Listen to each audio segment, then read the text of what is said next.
Analyzing stakeholders with power, interest grid. Let's talk about understanding stakeholders and where they fall in terms of power and interest.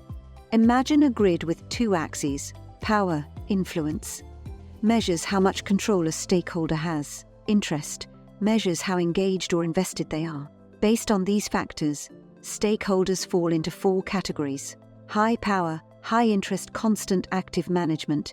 These are key players. They have both power and interest, like senior executives or major customers. They need to be engaged closely. High power, low interest, keep satisfied. These people have influence but aren't very involved day to day, like government regulators. Keep them happy, but don't overload them with details. Low power, high interest, keep informed. They're interested but don't have much influence, like employees or local communities.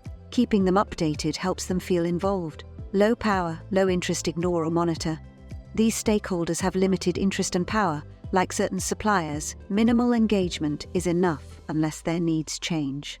Example: power, interest grid for cycle routes.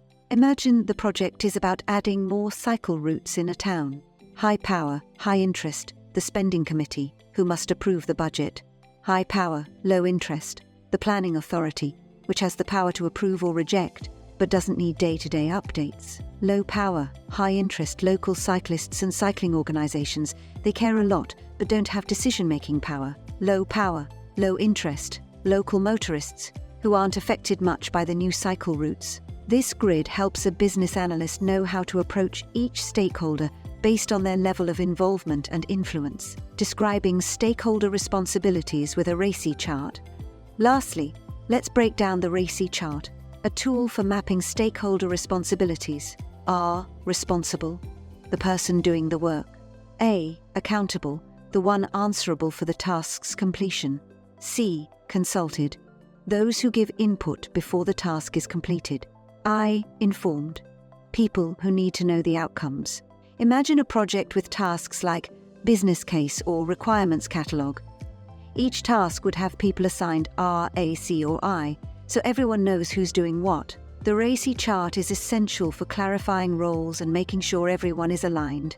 Exercise, stakeholder analysis, and K2 for an online booking system. Scenario: you're working on a project to introduce an online booking system for a local healthcare clinic. Part 1.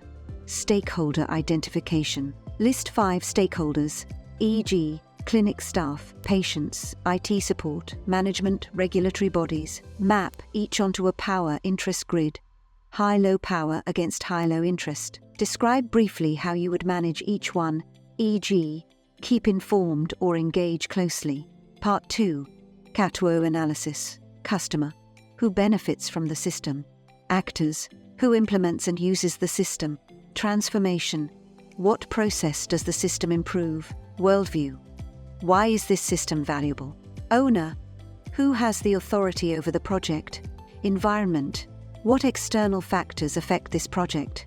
Reflection, identify any stakeholder conflicts and suggest ways to manage them.